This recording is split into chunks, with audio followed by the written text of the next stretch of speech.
بسم الله الرحمن الرحيم الحمد لله والصلاة والسلام على رسول الله وعلى آله وصحبه ومن والاه أما بعد قال عبد الله بن مسعود رضي الله عنه والله الذي لا إله إلا هو ما على وجه الأرض شيء أحوج إلى طول سجن من اللسان.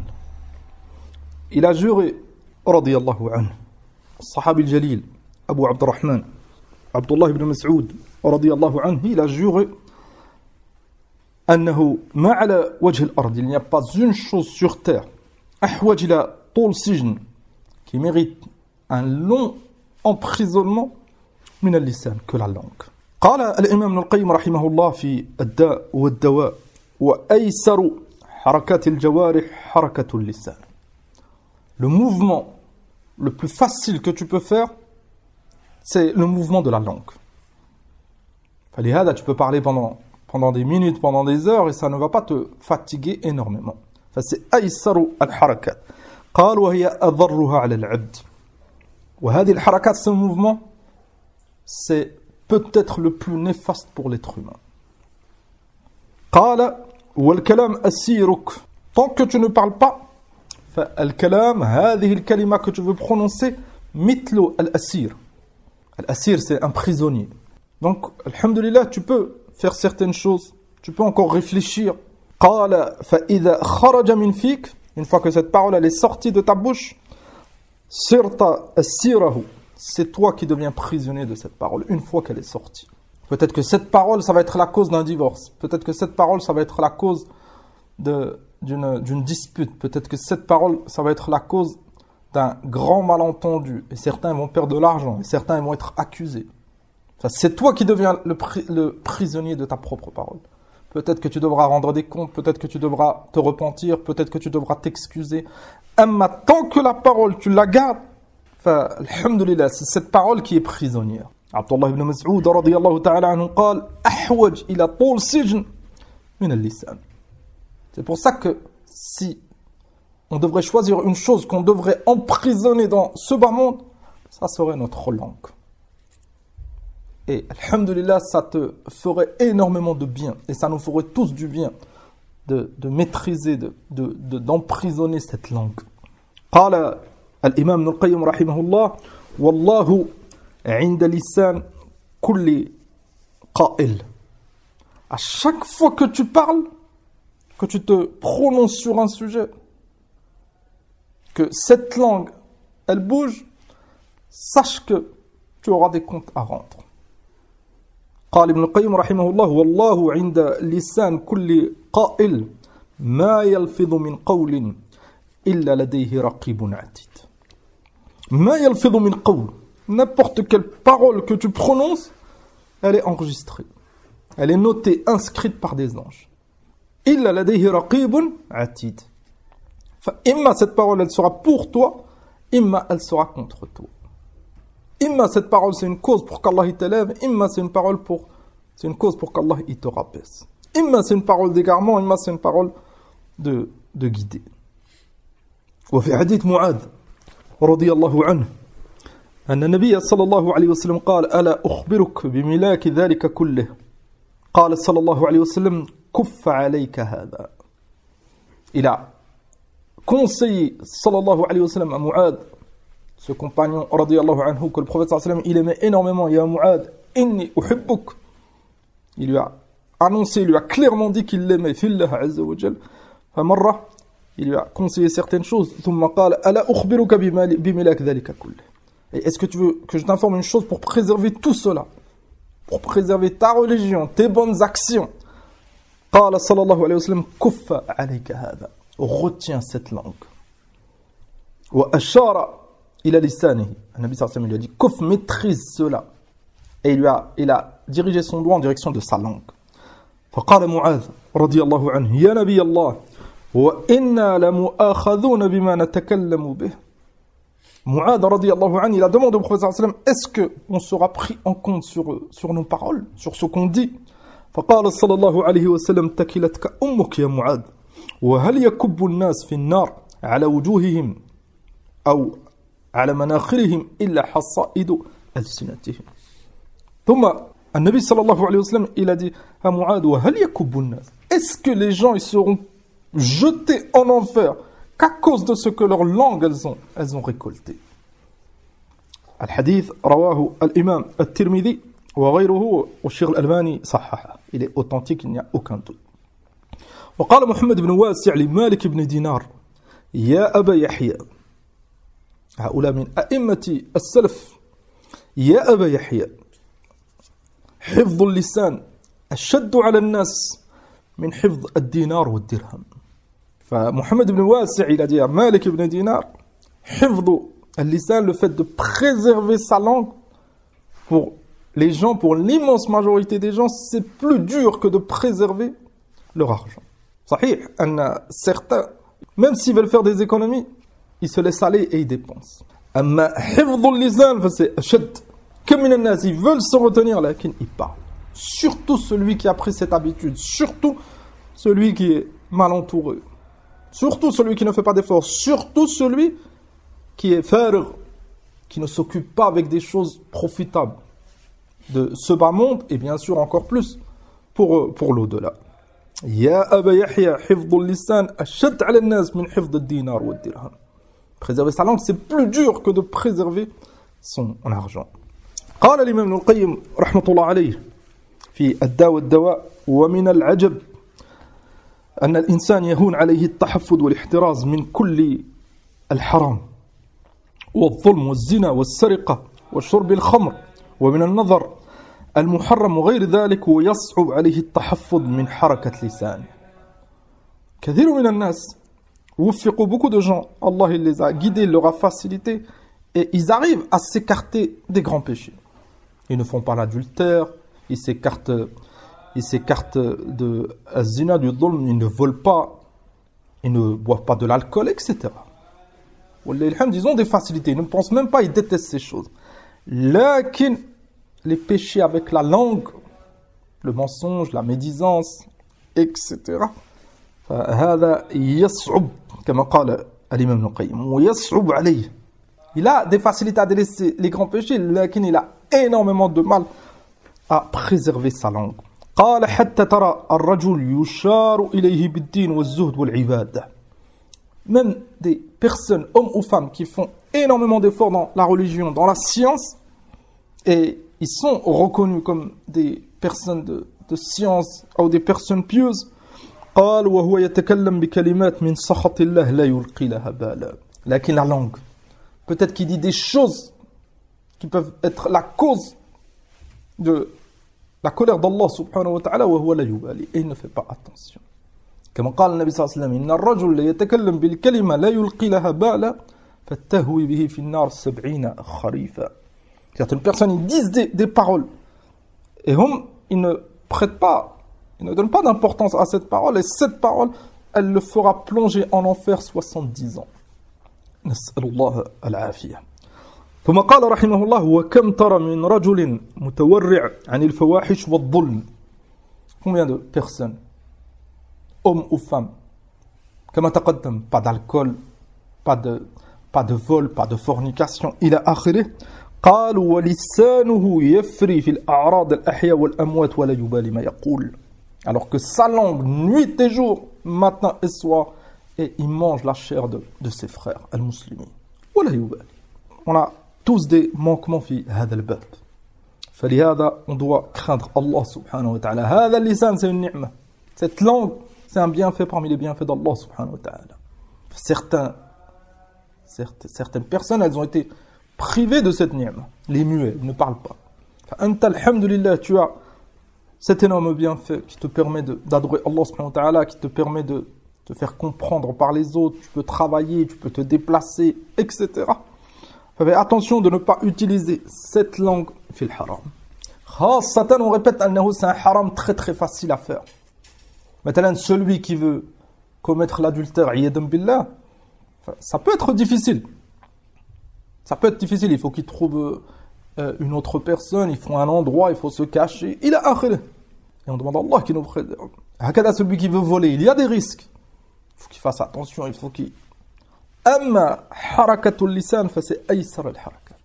Si tu fais pas attention, tu es assis avec un ami, avec un proche, Et hakada, ça commence. Un tel il a dit, un tel il veut faire, mais pourquoi il fait? Et c'est un kada et ça commence. فالحذر من هذا اللسان. C'est un de tes plus grands ennemis et il est en toi. Tu dois faire attention. تحذر منه. Et tu l'éduques pour qu'il ne soit pas un argument contre toi يوم القيامة. Il ne témoigne pas contre toi يوم القيامة. فأكثر الناس للأسف واقعون في مخالفات بسبب هذا اللسان. La plupart des gens, l'immense majorité des gens, ils ont des problèmes et ils font des péchés à cause de cette langue. Et on va citer dans ce rappel 2 péchés par rapport à la langue. Le premier, al-ghiba wa al-namima, la médisance. قال الشيخ ابن عثيمين رحمة الله عليه كما في فتاوى نور على الدرب الغيبة فسرها رسول الله صلى الله عليه وسلم بأوضح تفسير حيث قال النبي صلى الله عليه وسلم dans un hadith il a défini c'est quoi al-ghiba, une définition très très simple. فقال صلى الله عليه وسلم الغيبة ذكرك أخاك بما يكره. الغيبة ça vient du mot ghaib. El ghaib c'est l'invisible. Ou fulan ghaib c'est quelqu'un d'absent. Donc al-ghiba c'est le fait de citer ton frère alors qu'il n'est pas présent avec une chose qu'il déteste. Une chose, s'il était présent, tu ne l'aurais pas dite. Ou si tu aurais dit cette chose, il n'aurait pas accepté, il t'aurait réprimandé, il l'aurait mal pris. Enfin, à chaque fois que tu dis une chose, même si c'est vrai,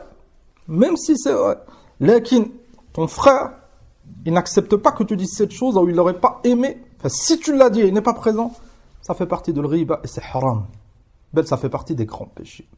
قال رحمه الله يعني أن تذكر أخاك بما يكره أن يذكر به من وصف خلقي أو وصف خلقي. Et même si ce frère c'est un de tes proches, certains ils parlent sur leurs cousins, sur leur oncle, sur leur tante, sur leurs frères, sur leurs sœurs, encore plus grave sur leur père, sur leur mère, tu n'as pas le droit. Si cette chose que tu dis, ils n'acceptent pas que tu la dévoiles, ou ça les vexerait, enfin, s'ils ne sont pas là, tu ne dis pas.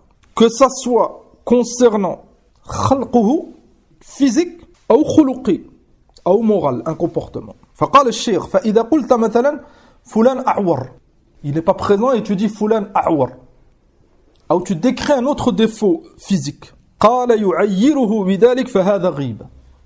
Bien sûr avec هذا القيد. لأن أحيانا on dit مثلا فلان qui boite, ou فلان qui a des lunettes, ou فلان qui n'entend pas bien, ça fait pas partie de l'ghiba.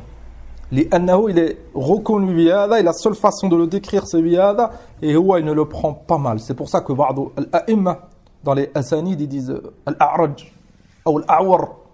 الأعرج c'est celui qui boitait. Il était connu بهذا et c'est devenu comme un surnom pour le reconnaître, il n'y a aucun mal.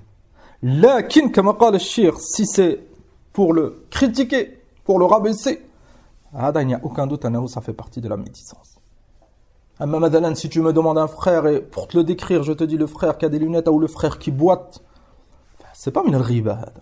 Et ma'a hada, si on peut citer autre chose, hatta fa tayyib, voilà, si on peut pas et on cite hada, il n'y a aucun mal parce que le but c'est pas de le rabaisser, le but c'est pas de le dénigrer.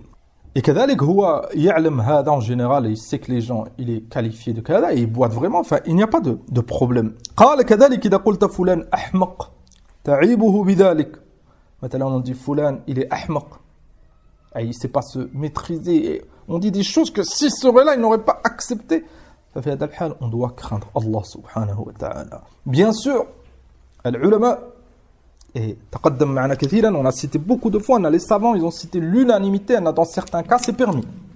La mise en garde contre l'innovateur, ou quelqu'un qui fait du mal, pour préserver de son mal. Maintenant, tu mets en garde un de tes frères, fais attention, un tel, il est très très mauvais et il a fait telle chose et il peut te voler telle chose, etc. C'est pas de la médisance parce que il y a un profit pour ton frère. Et le prophète sallallahu alayhi wa sallam dit nasiha.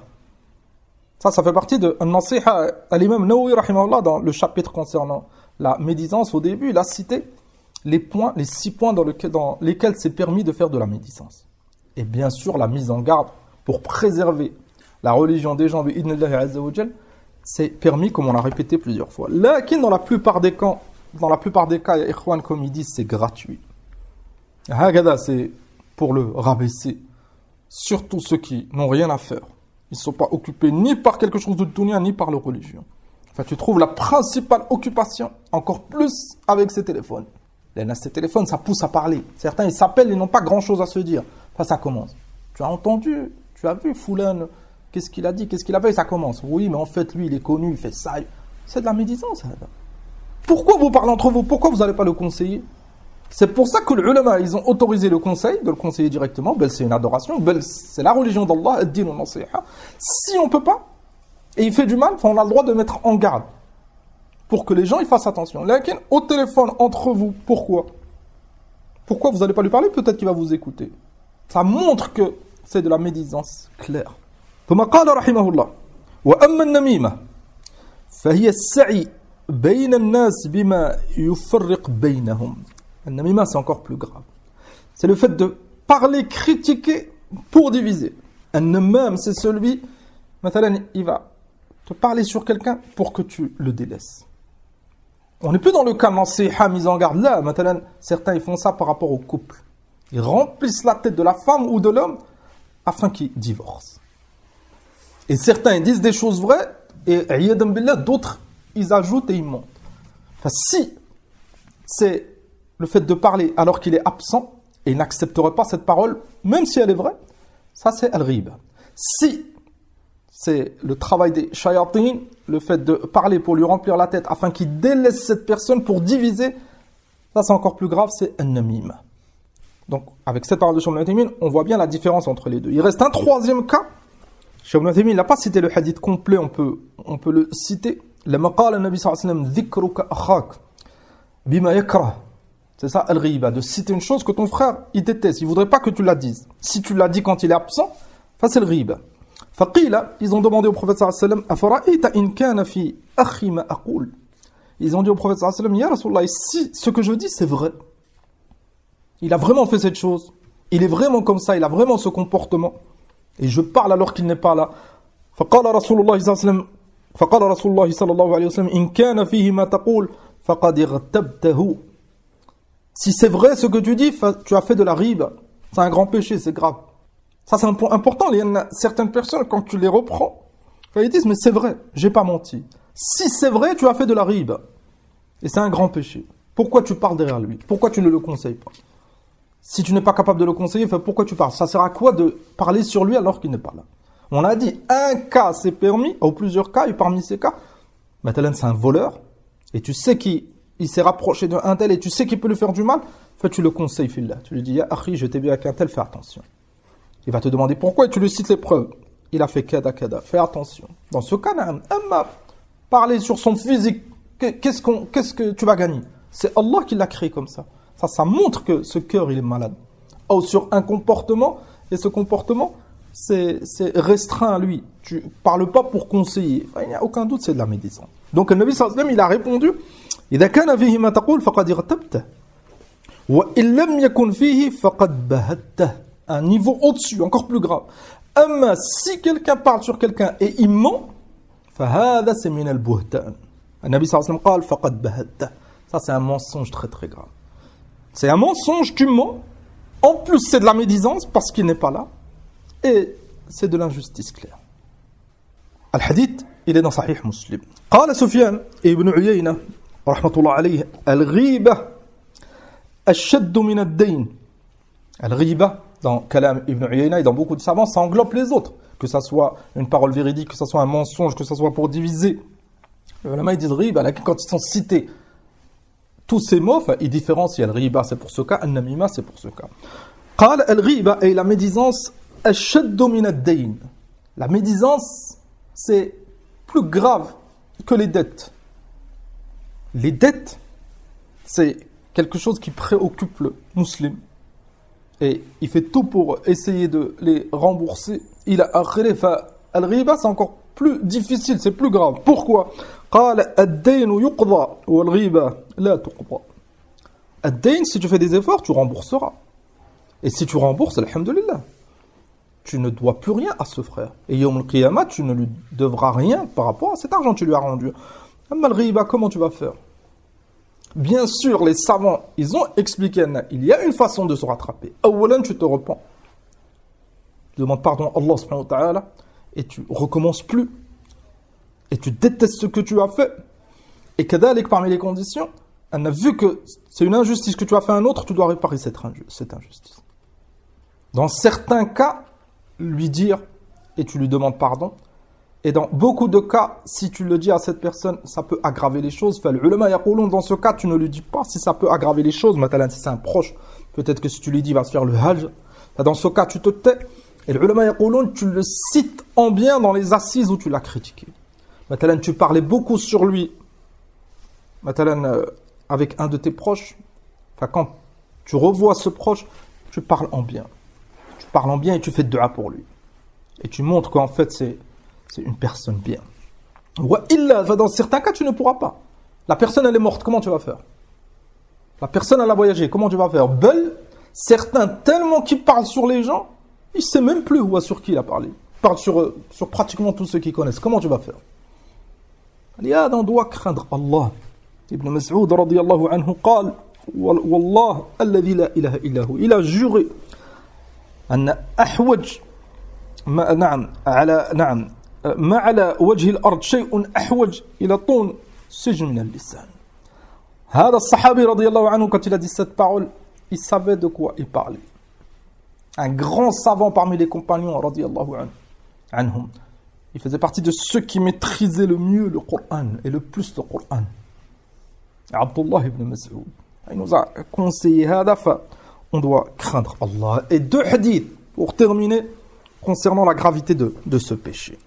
Le premier hadith, قول النبي صلى الله عليه وسلم لما أعرج بي مررت بقوم لهم أظفار من نحاس يخمشون وجوههم وصدورهم. النبي صلى الله عليه وسلم لما عرج به, أي durant al-mi'raj, l'ascension, quand il est monté au ciel alayhi salatu wassalam, et Allah il lui a rendu obligatoire les 5 salawats. Le Nabi sallallahu alayhi wa sallam, il a vu des gens se faire châtier.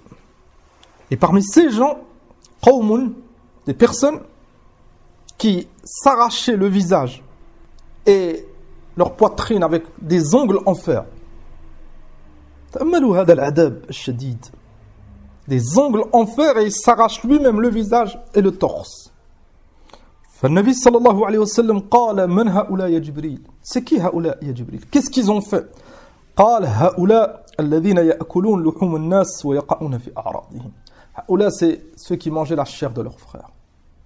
ويقعون في أعراضهم. Et ils salissaient l'honneur de leurs frères. Au lieu de, normalement, le mu'min, le croyant qui veut le bien pour lui et pour son frère, imma tu conseilles ton frère, s'il a des défauts, et ça sera sur les défauts, bien sûr, par rapport au comportement, amma le physique, Allah il l'a créé comme ça, il peut rien faire. Imma tasturu, imma tu caches ses péchés. Imma le troisième cas, il fait du mal à un autre, et tu sais qu'il n'écoute pas le conseil ou tu ne peux pas le conseiller, imma tu parles à quelqu'un pour le conseil, imma tu mets en garde parce qu'il fait du mal. Une de ces trois. C'est pour ça que c'est permis. Amma autre, rappelle-toi de ce châtiment. Se lacérer le visage, le torse avec ses propres mains et des ongles en fer, min nuhas, en cuivre. Al-hadith rawahu al-imam Abu Daoud et Sheikh al-Albani il l'a sahih. Le deuxième hadith, hadith al-muflis. Fais attention, quand tu critiques quelqu'un, sans aucun droit, quand tu médis une personne, tu fais de la médisance sur une personne, encore plus, encore plus avec cette mauvaise intention de vouloir diviser, mentir pour le rabaisser. La cause, c'est la jalousie. Enfin, n'oublie pas que tu es en train de donner des hasanat à cette personne. Ou tu seras la cause, il sera allégé de ses péchés يوم القيامة. كما جاء في حديث المفلس أن النبي صلى الله عليه وسلم أخبر أن بعض الناس يوم القيامة ils auront des جبال من الحسنات. صلاة, صيام, صوم, etc. حج, عمرة, science, قرآن. لكن سب هذا وشتم هذا وضرب هذا. لكن il insultait un tel, il critiquait injustement un tel, médisance, injustice. Et Yawm al-Qiyamah, il donnera de ses hasanat. Il y aura des comptes. Il donnera de ses hasanat. Tu as parlé sur lui pendant 5 minutes, Allahu alam, ça sera l'équivalent de combien de hasanat, tu lui donneras. Et Yawm al-Qiyamah, chacun pensera à lui-même. Yawma yafirru al-mar'u min akhihi wa ummihi wa abihi. L'être humain, son propre frère, ses propres parents, ses propres enfants, il fuira, il pensera qu'à lui. À ce jour-là, il n'y aura pas de pardon entre les gens. Chacun récupérera son haqq. Hada, il te prendra de ses hasanat. Qal Nabi sallallahu alayhi wa sallam, hatta, jusqu'à un moment donné, il n'aura plus de hasanat. Enfin, qu'est-ce qu'ils feront? Tellement qu'il a parlé sur du monde. Des autres personnes, elles viendront et elles demanderont leurs droits. Elles voudront récupérer de ses hasanat, il n'en a plus. Enfin, elles lui donneront de leurs péchés. Tu prendras les péchés des autres. Qu'est-ce que tu as gagné? On doit faire attention. Et c'est une maladie. Celui qui prend l'habitude, il doit se soigner. Surtout entre proches. Certains frères très proches, certaines sœurs très proches. Et elles ont besoin de se confier. Et on doit faire attention, Liana. En général, c'est de la médisance. Tu veux te apaiser ce cœur. Ala bi dhikrillah tatma'innu qulub. Fais du dhikr. Essaye de réviser avec cette personne, parler de choses utiles. Occupe-toi avec quelque chose de licite dans ce bas monde. Occupe-toi avec la science et la mise en application. Il y en a ceux qui critiquent. En général, c'est al-faragh. Ceux qui n'ont rien à faire. Mais celui qui est occupé par le Coran, le matin, la science, réviser, il travaille, il a une famille, il doit... Même si quelqu'un veut parler, lui, c'est pas mimbab al-wara'. Le cas de certains mécréants, ils n'ont pas le temps. Ils commencent à parler, ils disent, moi, j'ai pas le temps. Ça ne m'intéresse pas, parce qu'il est occupé par beaucoup de choses. Enfin, on doit craindre Allah subhanahu wa ta'ala. Et on doit s'entraider via Al-Bab. Et on doit se conseiller. Et on répète, c'est une maladie. Et cette maladie, elle se soigne avec dhikr, avec le Coran, et en s'occupant. Le deuxième péché, par rapport à la langue, c'est al-fudul. Wal-kalam fi kulli haditha. Al-fudul, c'est la curiosité, rentrer dans des choses qui ne te regardent pas. النبي صلى الله عليه وسلم قال من حسن إسلام المرء تركه ما لا يعنيه. Ça fait partie de la foi, de la religion de la personne, de délaisser ce qui ne la regarde pas. Mais certains, ils veulent parler dans tous les sujets, vous avez remarqué. Tout ce qui se passe, il intervient. Surtout avec les réseaux sociaux. Ce téléphone, ya ikhwan, wallahi, c'est une musiba si tu ne le maîtrises pas. Ça ouvre les portes à énormément de péchés. On a cité le premier cas, la médisance. Beaucoup de gens, ils font de la médisance qu'ils ne faisaient pas avant. Maintenant, certains proches, ils parlent entre eux. Avant, ils ne pouvaient pas parler sans les téléphones. Même quand il y avait les téléphones, c'était cher. Mais maintenant, avec les applications, c'est pratiquement gratuit. Énormément de médisance. Du matin au soir, certains. Ils font que ça. Ce deuxième péché, al-fudul, rentrer dans des choses qui ne nous regardent pas. Certains à cause des réseaux sociaux. Et le plus grave, c'est quand c'est des gens qui font soi-disant ad-da'wa. Au lieu de faire profiter les gens de la science, et tu dois faire profiter quoi aux gens? At-tawhid awalan. Comme fa'ala an-nabi sallallahu alayhi wa sallam, comme il a fait le prophète sallallahu alayhi wa sallam. Et tu enseignes aux gens les choses profitables. Et là, certains sujets d'actualité, pour conseiller la Ummah, il n'y a pas de problème. Une intervention, une conférence, un conseil, un rappel, et on avance. Certains, au nom de la da'wa, c'est devenu des journalistes. Chaque chose qui se passe, ils parlent. Que ce soit avec un audio, directement avec la langue, ça fait partie de notre sujet, ou les commentaires écrire. Et c'est la même chose. Tu seras pris en compte sur ce que tu dis et ce que tu écris. Laquelle en général, c'est avec la langue. Ou il va même, si quelqu'un il écrit un commentaire, il aura des comptes à rendre. On fait attention. Al-lisan ou al-banan. Nos langues et qu'adalik nos doigts. Ce téléphone, quand tu vas commencer à écrire, ittaqillah azza wa jal. Ils suivent l'actualité. Et à cause de leur ignorance, même si au nom de la da'wa, ils font énormément de dégâts. Il y a eu un tremblement de terre, ils sont obligés de commenter. Pourquoi tu commentes? Qu'est-ce que tu veux commenter? Faites dua baynak wa bayna Allah et Allah subhanahu wa ta'ala yarham al-amwat, Allah subhanahu wa ta'ala il guide ceux qui sont encore vivants. C'est un énorme rappel. Alhamdulillah, amma vouloir tout commenter, ça pousse à la faute. Et beaucoup de gens, ils tombent dans la faute. Il se passe quelque chose. Un gouverneur, il a dit, il s'est passé quelque chose dans le domaine du sport, dans le domaine de la politique, dans le domaine de la da'wa. Et tu trouves, pourquoi? Ya ikhwan, wallahi, parce qu'ils sont frustrés. Ils n'ont pas de ilm. Et ils ne sont pas occupés par la science. Et beaucoup de haoula, ils sont pas occupés, ils n'ont pas de travail. Et tu trouves, ils sont frustrés, il est obligé de sortir ce qu'il a. Tout le monde à la fin, il dit, mais je demande. Tu demandes rien du tout, tu causes la fitna. Si tu demandes, demande aux gens de science. Pourquoi tu demandes à des ignorants comme toi? Pour moi, ça pousse à la médisance, ça pousse à des commentaires inutiles et ça divise tout le monde. Pourquoi al-fudul, on doit apprendre à rester à notre place? Ça, c'est une éducation des ennemis de l'islam. Al-ulama, leur éducation, si tu prends à l'époque des salafs, l'imam Malik, rahmatullah alayhi, avant de faire al-fatwa, il a eu l'autorisation de, Allah, je ne me rappelle pas du chiffre exact, mais à peu près, on va dire d'une 50aine de mashayikh. 50, plus, avant, un peu plus. On va prendre le chiffre de 50, à vérifier. Avant de prendre la parole. C'est cette éducation qu'ils avaient. Et vous connaissez tous la parole La yafti ahadun wa malikun fil madina. C'est devenu une référence plus tard. Personne ne prenait la parole dans le fatwa quand l'imam Malik il était à Médine. C'était la référence. C'est une éducation. Tout le monde se tait. C'est comme ça normalement. Man kana yu'minu billahi wal yawmil akhir falyaqul khayran aw liyasmut. On doit maîtriser cette langue. Imma on dit du bien, imma on se tait. Vu que dans le domaine de la religion, la politique, les affaires comme ça qui touchent énormément de monde, il faut de la connaissance. Si tu ne sais pas, tais-toi. Donc beaucoup de salafs c'était comme ça, ils ne parlaient pas sans qu'ils avaient un agrément de leurs imams. Ils sont aptes. L'éducation des koufars, c'est exactement l'inverse. Tu dois dire ce que tu ressens, tu dois dire ton opinion. Les sondages, t'es d'accord, t'es pas d'accord. Qu'est-ce qu'on va faire avec ton sondage? Si c'est un sondage sans ignorant, ça va changer quoi? Peut-être un savant, il va contredire ce sondage et c'est lui qui a le haqq. On n'a pas besoin de hada. On n'a pas besoin, surtout pour se rassurer au nom de la da'wa. La da'wa, c'est qala Allah, qala Rasul, qala Sahaba, radiyallahu anhum. On prend en compte, bien sûr, l'état de la communauté. Et billatihi ahsan bi hikma. Et on commence par les priorités. Amma ouvrir le bab. Tout le monde, il y en a, ils font des lives sur certaines applications. Quand il y a un sujet d'actualité, il raconte sa vie personnelle. J'ai vu, on m'a dit, j'ai fait. À la fin, ceux qui t'écoutent, ils pensent que c'est la religion d'Allah subhanahu wa ta'ala que tu es en train d'expliquer. Seulement, les réfutations, ça commence. Mais tu as dit cela, c'est faux, mais pourquoi tu as dit cela? Et ils se divisent et ils divisent tout le monde. Et les pauvres jeunes messaguines qui ne connaissent pas de da'wa, qui n'ont pas appris la science, ils ne savent plus. Celui qu'ils écoutent, ils disent là, il ne faut pas l'écouter, il a fait telle chose. Et c'est vrai, ça c'est mélangé.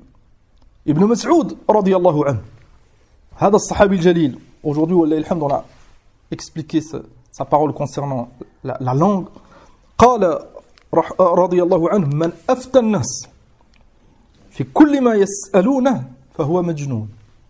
Celui qui répond aux questions de tout le monde, il est majnoun, il n'a pas la raison. Il ne maîtrise pas sa langue. Comment tu réponds à tout le monde? Comment est-ce que tu es apte à Woulan? Il y a certaines questions. Le fait de répondre, ça peut être néfaste pour celui qui a posé la question.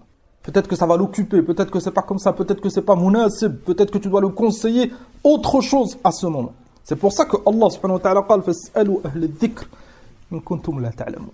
فعلى كل حال, on doit apprendre à retenir nos langues. On doit apprendre à réfléchir avant de parler. On doit apprendre à méditer sur le livre, sur les versets d'Allah subhanahu wa ta'ala. On doit faire des efforts dans la science. On ne doit pas suivre la vague. Faites attention les réseaux sociaux. Les réseaux sociaux, wallahi, c'est une cause pour que tu perdes ton temps. Dans certains cas, certains ils ont perdu leur dîn à cause des shubuhat. Les gens ils veulent se mettre... Les réseaux sociaux, c'est des autres valeurs. Ça n'a rien à voir avec Manhaj Salaf. Les réseaux sociaux, c'est les abonnés. Celui qui a le plus d'abonnés, il est le plus suivi. Les salafs, c'était exactement le contraire. C'est celui qui a le haqq, il est suivi, même s'il est seul. Les réseaux sociaux, c'est tu dois te mettre en avant, tu dois te mettre ton avis. Les salafs, c'est exactement le contraire. Avec tous les péchés qui sont propagés, les mensonges, les rumeurs. Enfin, tu n'as pas besoin de ça. Ce téléphone, utilise-le pour contact avec tes proches. Alhamdoulilah, tu écoutes un audio. Maintenant, les réseaux sociaux, il y a une polémique. Ils parlent pendant des heures, les gens. Recherche la parole d'un savant. Cheikh, un tel, il a parlé. Écoute, tastafid et laisse-les. Entre eux. Si tu peux les conseiller, conseille. Wa illa, écarte-toi.